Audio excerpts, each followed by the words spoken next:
helpful for fight, for flight, for mitigating the pain, but they cause cellular damage in two key structures of our brain that work to lay down a memory.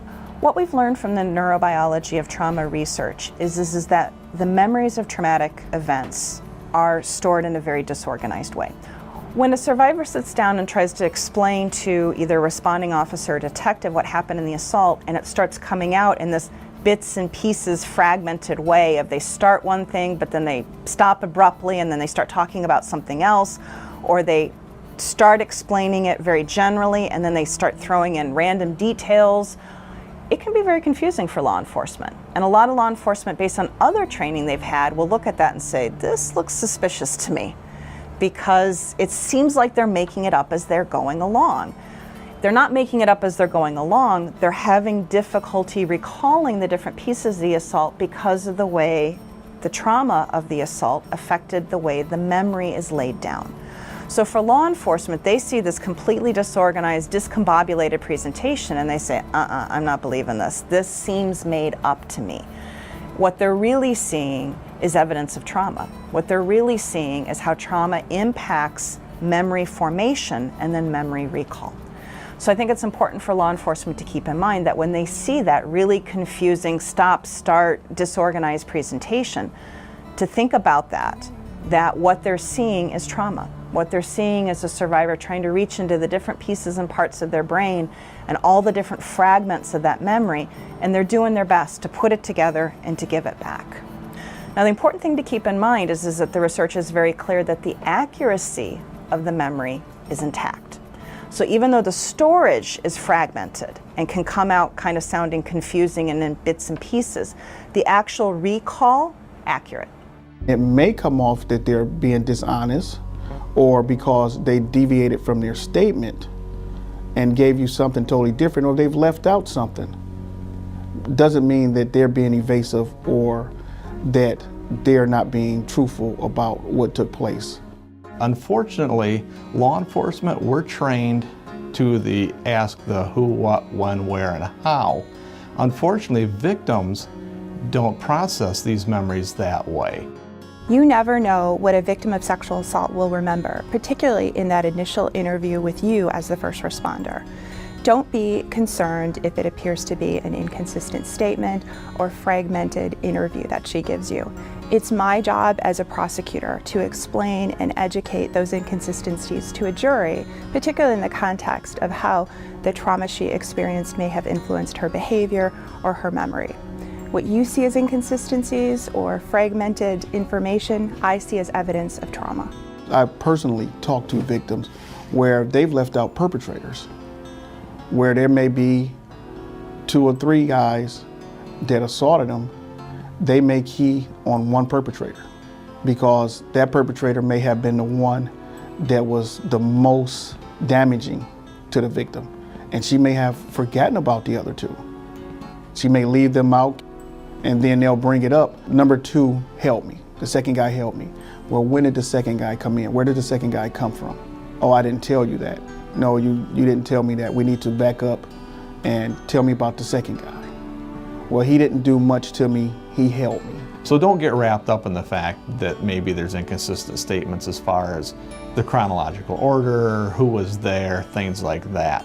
Because we expect to see that. That doesn't mean that the victim's lying to you. It just simply means that what you're asking them wasn't that important to them to really pay attention to that particular detail. One way to explain how trauma affects memory is with a simple example of Post-it notes. Let's say that listening to this interview, you were trying to write down the information. And let's say rather than a nice tablet of paper, all I gave you was a Post-it note, a little tiny Post-it note.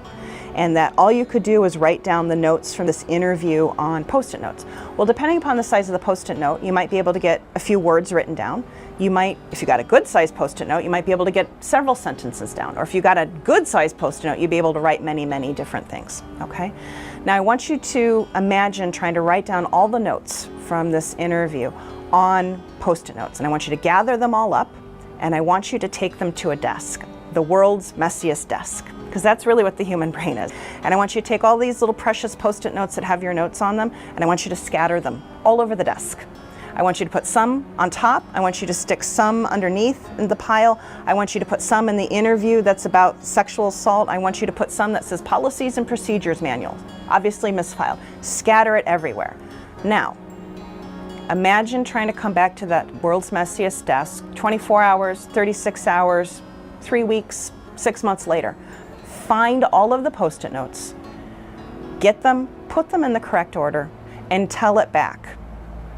That's what we're asking survivors to do when we're asking them to recall a traumatic event, when we're asking them to tell their story. We now know the neurobiology of trauma helps us understand victims' response to sexual assault, such as unexpected emotional demeanor and fragmented memory recall. So what does this mean for first responders? First, every victim responds differently to sexual assault. You can expect a broad range of emotional responses and demeanor from victims during and after the assault, from apathetic to distraught and anywhere in between. There is no right or wrong way to respond. Second, expect that victims will not be able to recall the event chronologically or remember details that we may think are important. This is evidence of trauma, not deception. And while the memory may be fragmented, the accuracy of the memory is intact. Third, understand that disclosure is a process. Expect that victims may remember new or different information over time. It's important not to make judgments about credibility or the validity of a case based on a victim's response. In part 2 of this video, we're going to look at the impact of trauma on cognitive ability and what first responders can do differently.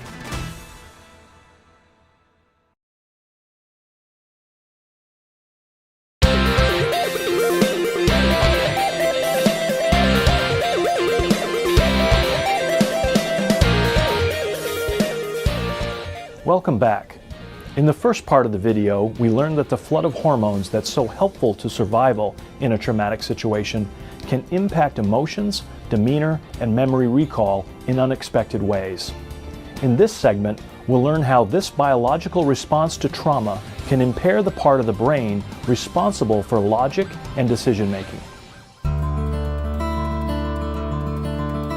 One of the things that happens for many survivors during a sexual assault is that the neural mechanisms of rational, logical thought, they just don't function properly. I often explain this as trying to drive over a flooded road. So if there's been a very, very high release of hormones in the victim's body, the neural mechanisms, the roads that say, if this, then do that, you can't travel the road because it's flooded with hormones. You can't drive across a flooded road, it's flooded. So if a victim, later on might remember, oh my gosh, there was a phone in the room. I could have done this. I could have tried to call for help or do something like. At the time of the assault, they can't think that way. The idea that they would see a phone, go, oh, I could call for help, doesn't work. The road is flooded. The road of rational thought doesn't work under very, very high levels of stress hormones. And that can be very difficult for survivors later on when the road isn't flooded and the hormone levels come down and they go, oh my gosh, I coulda, woulda, shoulda done this. And unfortunately, so many times family and friends say, coulda, woulda, shoulda done this. And then law enforcement, doctors, nurses say, coulda, woulda, shoulda done this too. Why didn't the victim say anything when there was a house full of people? Why did the victim wait 2 or 3 weeks later? Those are all things that we have to look at now and understand what the victim has gone through. What's wrong with those questions? I think when you ask someone, why didn't they scream? I think that's the very negative approach, because at least the victim did not trust you. Asking a why question is actually pretty bad, because the victim has already asked themselves why. They've asked themselves why numerous times. Instead of why, more the question should be, tell me more about your experience. Tell me what you were thinking during this time when this was happening. What was your thought process? What were you thinking? Talk about their senses. What were you smelling? What were you hearing? Instead of the why question, because they've already asked themselves that numerous times before you even got to them. It's easy to second guess what a victim of sexual assault did or didn't do. Just don't do it. It's better to ask simple, genuine questions of that victim during your initial interview. For instance, was there any particular reason that you weren't able to yell out? Or tell me what your thought process was when you removed your pants. You may learn that the victim removed her pants because the perpetrator was angry with her and that she was scared of what he might do if her pants didn't come off. Those are important facts for me to know going forward with my case. It's not uncommon for officers to hear from victims that they felt like they couldn't move or say anything during the assault. It's important to understand that freezing is another one of the body's protective mechanisms. People often have asked me, why do some survivors freeze, for example, in the assault? They just become completely numb. Do they choose that? No, not at all.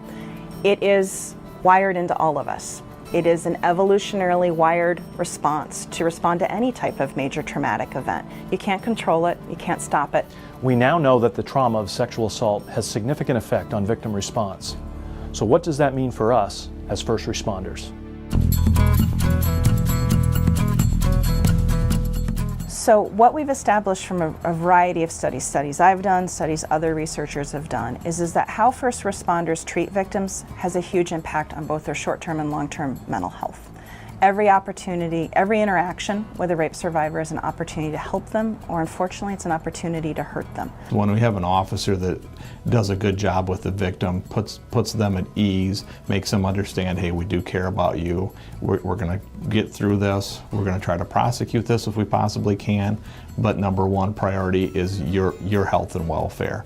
Once the victim understands that, the rest of their interaction with not only like me as a detective, but the prosecutor, the court, the victim advocates, the court system, it makes the whole process go much easier because we have a good building block with that officer, that first responder, who set the stage. They need to understand that we truly care about you and we believe what happened to you. Give her some time. If it takes all day to get an interview, if she wants to stay and she wants to talk about it, but it's going to take time to get what you need, then that's time that you're going to have to take. In my research with survivors, I often ask them, what did you want to hear?